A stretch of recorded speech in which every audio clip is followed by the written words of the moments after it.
We dad back to Diana's house as her dad is arriving with the hearse to unload a body he picked up from the hospital morgue.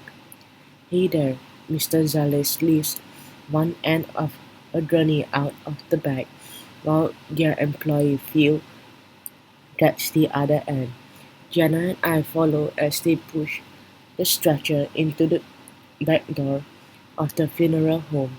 The Zales run on the bottom floor of their house.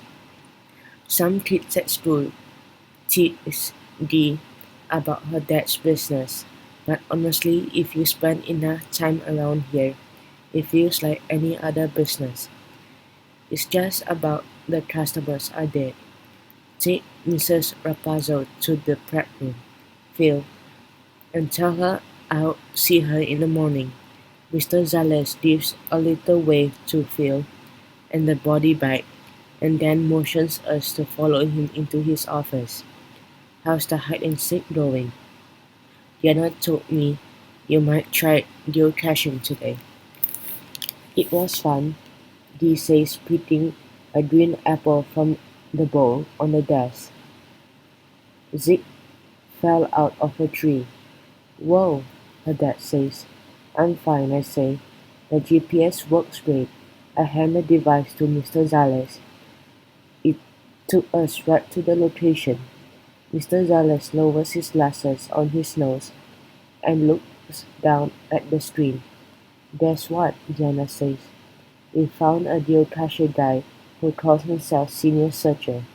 And Zig thinks I kicked her, and she coughs on her apple.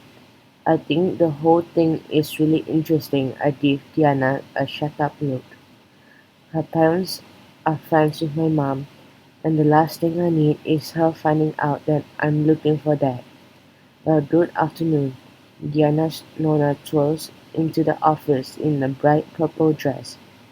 Dee says Nona's Alzheimer's disease has been getting worse. She forgets a lot of things, but she still looks healthy. Today she's carrying a big plate of funeral cookies, which make her look even better. One want, young man? Thanks, Nona.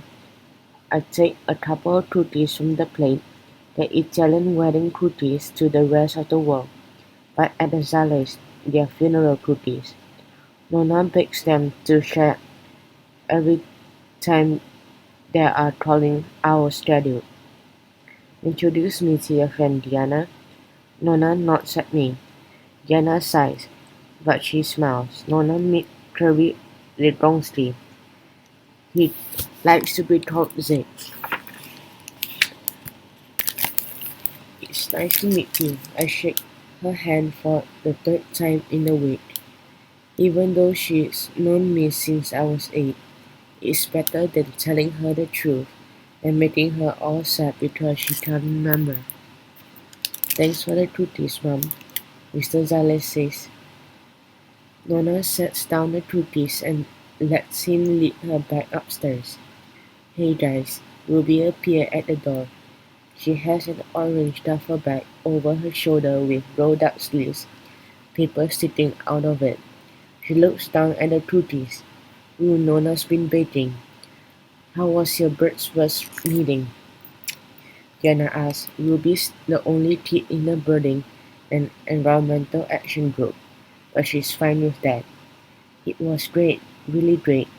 Ruby pops a cookie into her mouth and pulls a folded newspaper clipping from her pocket. We have a new issue that's going to be huge. You're not going to believe this. She unfolds the article and hands it to Diana. I read over her shoulder.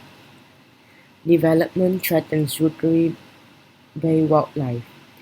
Environmental activists gathered at City Hall last night to protest a condominium project planned for Smuggler's Island.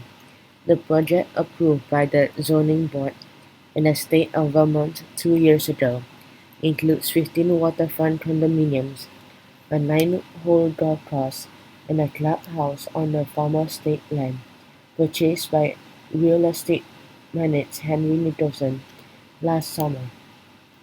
Things have changed on Smuggler's Island. And this project needs to change now, said Stephanie James, founder of Birds First, a regional bird watching and wildlife protection group. In the 2 years since the Environmental Board approved this project, a colony of great blue herons have established a significant nesting site on Rookery Bay. The locations for the proposed project, James said the herons moved to Rookery Bay site after motorboat traffic disturbed their own nesting site farther south from the lake. She said the Nicholson project would involve clear-cutting 12 acres of Smugglers Island in order to make room for the condominiums and golf course. These are the trees where the herons are nesting, James said. She showed the city council photographs of the heron nest. If this project is allowed to continue, these birds will once again find their homes swept out from under them by careless people. They argued the council to take action. Mayor Robert Bush said that the project had already received all necessary approvals and would move forward. That's it. Jenna looks up from the paper. Just, oh well, it already got approval. Too bad for the herons. She has angry red spots on her freckled cheeks. I've seen those spots before. The mayor better watch out. I know, Ruby sets down her duffel bag. My Aunt Barbara is a member of Birds First too. She says we're all going to protest at the next city council meeting, and we can even go to Montpelier to do something at the state capitol if we need to. She says the guys involved in the development project are real dirtbags. I guess one of them's in jail because he hired somebody to cut down a tree on a golf course in Florida to get rid of a bald eagle nest that was in it so they could expand the course. What happened to the eagle? Diana asked. She flew away, but her eggs got destroyed when the tree came down. Ruby opens her backpack, and a pile of markers spilled out onto the floor. Whoever did that belongs in jail. I bent down to get a marker that rolled under the desk. What are these for? I thought we could make some posters that say the herons were here first. Ruby hands Diana a red marker. Start lettering, okay? I'll make one, but let's go upstairs. Dad has a meeting down here this afternoon. Zeke, wanna help too? Ruby starts putting markers back in the bag. Nah, I'm going to head home. I've got research to finish for social studies. Janet pretends to be shocked. You mean you didn't do your homework right after school on Friday? Hers won't be done until first period study hall tomorrow. I waved and head home feeling a little guilty, but it was only a partial lie. I am going to do some research before Mom gets home. It just won't be social studies, unless geocaching counts as a geography lesson.